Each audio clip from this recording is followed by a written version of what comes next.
Good morning. So anyway, duals are off. We need to throw some petro in. And thank you. And yeah. This is actually the fuel tank. Goes all the way across. This is the depth tank.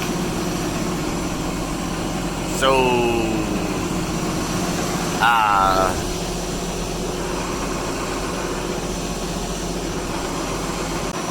I see.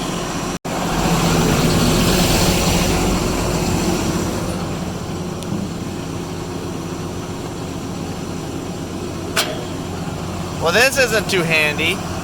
So if that wasn't bad enough, you can't actually run this thing even 25% because it has to flow the fuel all the way down and drops it into there. Oh, no, there is a drop there as well. I see. I wonder if I could load on the other side, that would be better. Oh yeah, that looks a lot better. Is there somewhere I can hang my nozzle off there? Or probably not. Well, I guess we'll just stay here for now because we're here. But it's like filling up my pickup truck. Okay, Mike, come on, just find that right there. Well, this sucks. And now we're filling depth. This little step, it actually kicks up. There's a pin that goes right in here. So at least that isn't too bad. And away we go. We're just fueled and depth up. We're leaving the farm. We're looking to hit our 40-mile-an-hour top speed. Obviously, we were empty. Takes a little while to get to the 40. There it goes. Come on. Awesome. Alright. We're moving down with the rest of the sprayers. And I'll see you down there.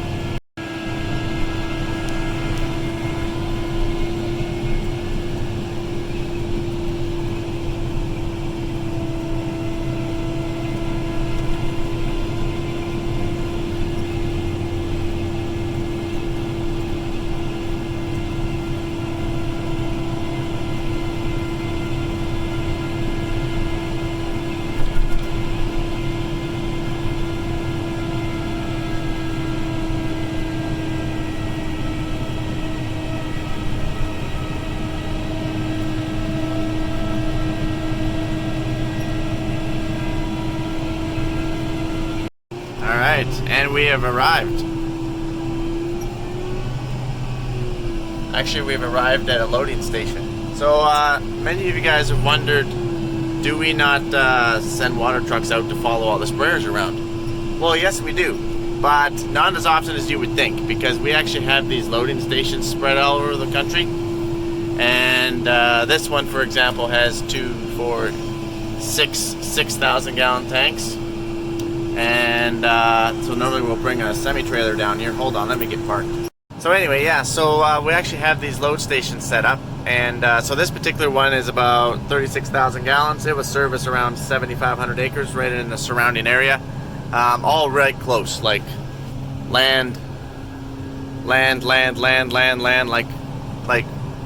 lots of land as far as you could drive. So it's a lot more efficient and cost effective for us to have these load stations spread across into like big clusters of fields, and then we can just have one guy that hauls water versus having, because not all the sprayers spray together, and not all the sprayers are spraying the same product. So maybe we have 2 sprayers down here spraying Delero, and maybe we'll take another 2 sprayers out north, maybe up to Shaunavon or Cadillac or something like that, and we'll have those guys spraying off another load station out there. So, and then we'll, during the, like every 7 to 10 days we're spraying, give or take. So during those days, then we're hauling more water to all these load stations, you see.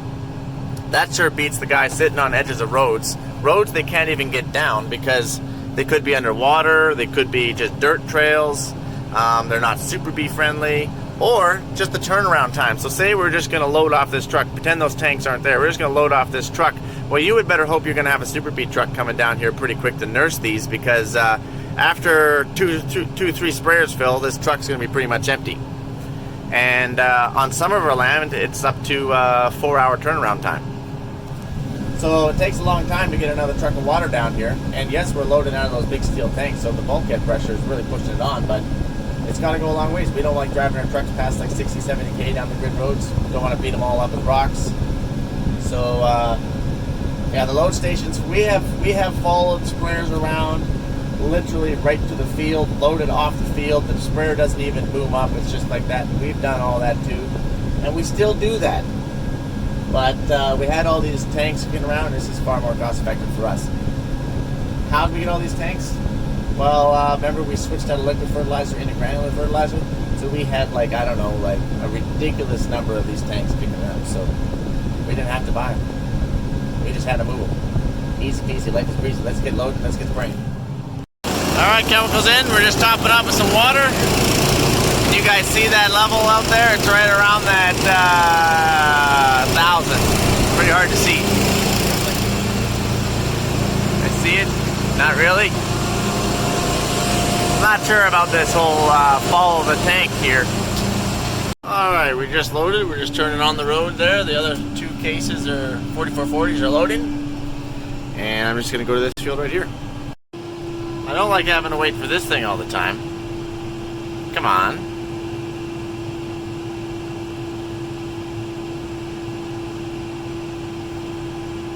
Anytime.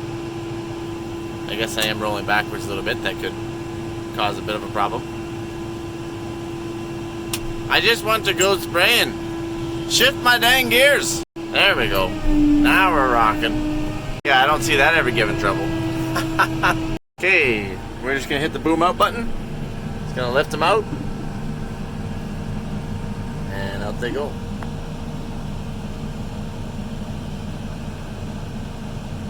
These are the 120-foot trifold. I probably wouldn't put these back on a sprayer. Okay, you guys get the idea.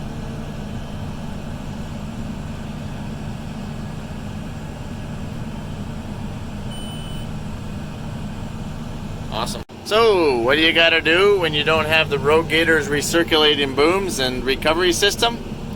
You have to run out like 20-30 gallons out your booms. Why do you have to do that? Well, I just loaded a fungicide. I last sprayed octane. So it has finish, water and finish in the booms. Why would I think that I'm going to be able to put anything other than water and finish that's in my booms for the first 300, 400, 500 feet? Right? Right. So I got to flush my system. You know, it should be mandatory. It should be a standard on every sprayer to have recirculating booms and a recovery system. You should be able to take everything out of those booms, put it back in your tank. You should be able to take what's in your tank, recirculate it through your boom, back into your tank. That should be standard. That'd be like saying, hey, we're gonna go put wings on an airplane, but we're not gonna put ailerons on. You know what I mean? It wouldn't fly. So now you just got to hit your override. Yeah, no, it doesn't like that. It doesn't like standing still. And we're spraying a little bit out. See, the ground's just starting to get wet underneath the booms.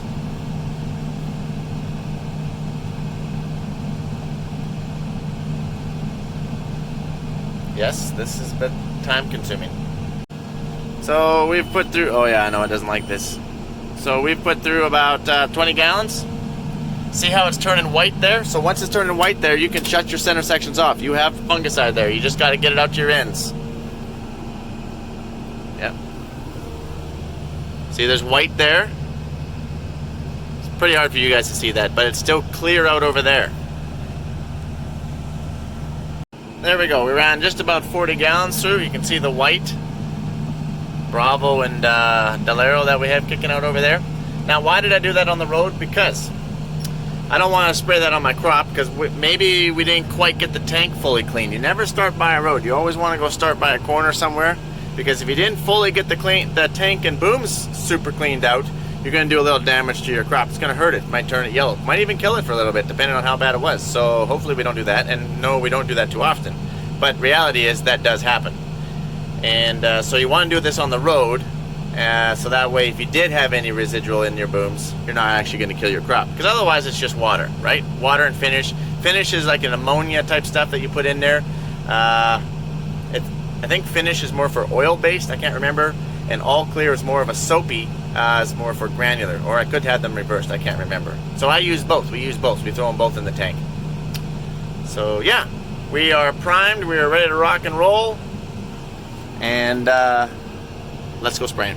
And away we go. So in chickpeas, we drive the same tracks like up to 8 times. So we actually found 380s to punch down. 380s is a tire size. It's 380 millimeters across. And they're actually a little bit too small. They punch down. 480s hold up a lot better. But I think on these big sprayers, like the John Deere has 480s and the Trident has 480s, I feel like that's like comparing a 380 to a Patriot, which is a lighter sprayer. So for multiple applications, we might need maybe a 520. But the downside is it's a catch-22 because you're just tramping that many more tracks, and that actually adds up. Like I said, it can cost about anywhere between $13 and $20 an acre, depending on what you're growing and how much it's worth that year and what its yield potential has. So obviously, when you spray with the plane, you don't have this, and so when you're spraying chickpeas, if we were to say, I'm going slow right now, I'm only doing 12 mile an hour so I can talk to you guys, but if we were to say run out in the middle of the field, we have to trace our tracks all the way back to get back out the road. You don't make new set of tracks. That is a big no-no, and so it's a lot more time consuming is basically what I'm trying to tell you. And that's what you don't want to see. You don't want to see that. Somebody had an oops, someone was sleeping. I just stopped because I wanted to show you not only do you follow your tracks all the time, but you also enter your field at the same location every time, and you spray the same amount of gallons, so that way you turn the same direction every time. You don't want to start at the other side of the field and then you're making new turn tracks all the time. You don't want to do that, and I'll show you. Not only that, but we're so fussy that we want the guys to put their steering tire in the steering track, and that way their back tires will trail in the second track. Okay, same as up here.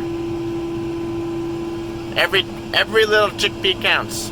So then you just drop your line, and then you just start nudging to make sure that you stay inside your tracks at all times.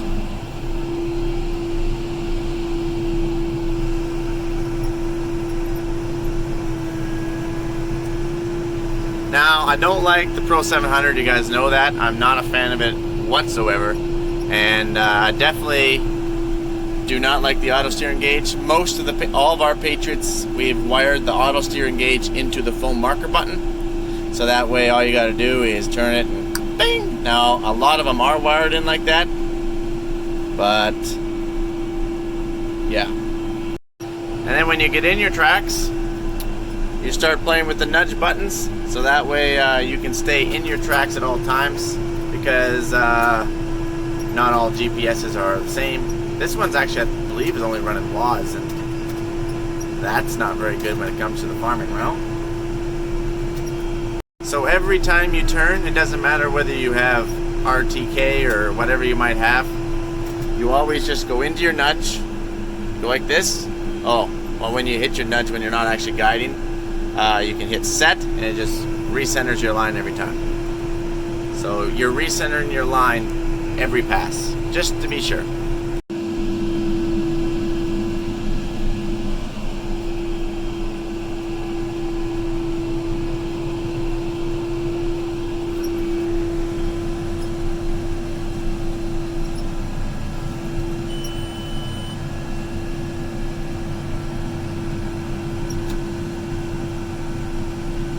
Now this particular sprayer is a 2018. It's still a new 2018. This auto boom is not the new Raven XTR. It's the old school one. But I love that wheel. I think they took the wheel off on the new ones, but I would definitely be requesting to get that wheel back on, because that's my oh crap, I'd rather hit the wheel than the boom. You know what I mean? Nice chickpea crop here in some places. Some of the brown spots are getting a little diseased out. The chickpeas are trying to come in some of these spots, which surprises the heck out of me.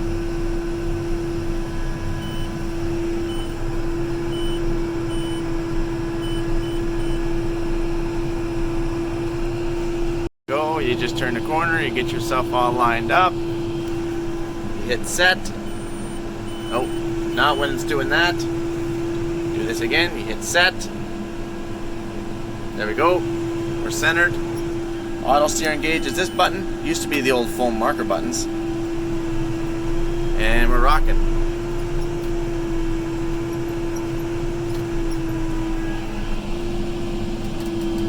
Really good visibility out this right-hand corner. Like really good visibility. I'd take this bar off for sure. That's just the mount stuff. I'd take this off. That off. Not as good out this side. Got the railing in the way. If it was me, I would definitely unbolt this railing, take this one chunk off right here. I'd keep the front railing, and by eliminating that railing, you're gonna open up a whole pile of visibility. I'm only doing 11.5 mile an hour right now. That's not an average speed for me. Typically we spray around 15, 16 average. We will hit 20 mile an hour if need be in some cases. This is probably the slowest that I've ever sprayed. I'm just doing that just so I can get a good feel for the sprayer. And I want to make sure that I'm not hard on equipment. So I want to have a good feel for it. Then maybe we'll open her up a little bit here, a little bit later. I do believe this is the 3320 cab. Like, I know it's the Magnum cab, but I do believe they put the Magnum cab on the 3320. I guess they don't have that anymore, 3340. Sorry, guys. We had a 3320, so that's what I compared it to. In which case, I do believe they put the Steiger cabs, the case quad cabs, on the 1200 gallon series sprayers, which is the 44s. There we go, we're opening her up a little bit. Really happy with the ride so far. Maybe it's just the field that I'm on. That first field was a really rough one. It was new land and whatnot, but yeah, right now the ride's really good. Also, we took the duals off. You know, that railing, I'm telling you. Mirrors, pretty good visibility. You're always watching the dust, you guys. The angle of the dust will tell you how much wind you have out there. You should know at all times. And there goes the 4060 Deere.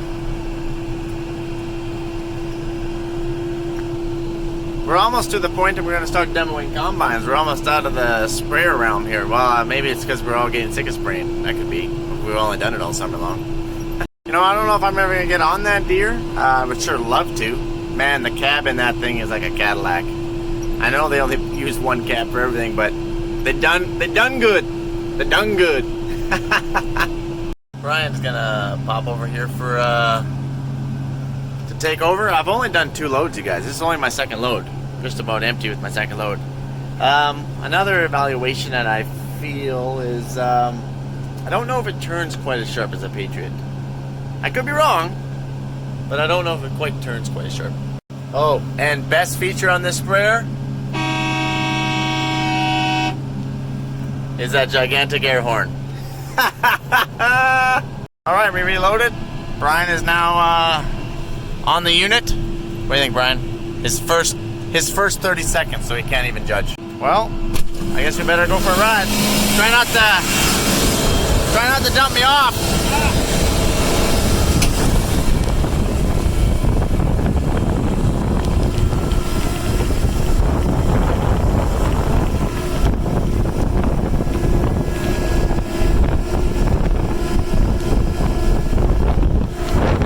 Getting a little bit breezy. Quite breezy. See all that yellow? That's hawksbeard. That's a weed. I hate hawksbeard. You can't control hawksbeard in chickpeas. It sucks. The only way to get rid of hawksbeard is like Canada thistle. Lots of fall applications. See if I can get up here without falling down.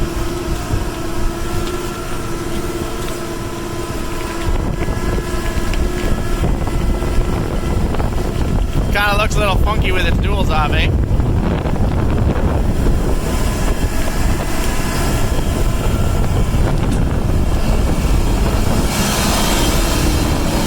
Better go sit down.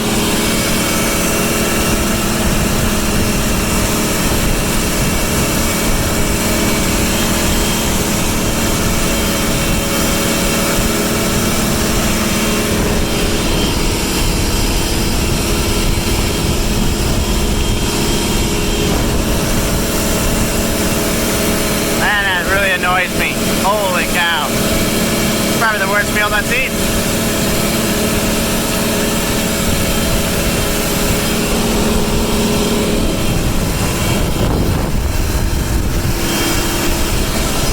Alright guys.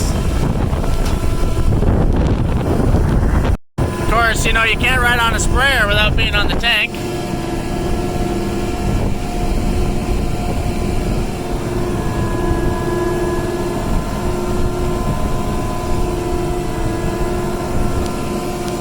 Oh look, another rock pile. Yes, we actually do haul and bury those. But there's a lot of them. And then we keep picking up a little bit more land here and there, and then it keeps adding to the workload.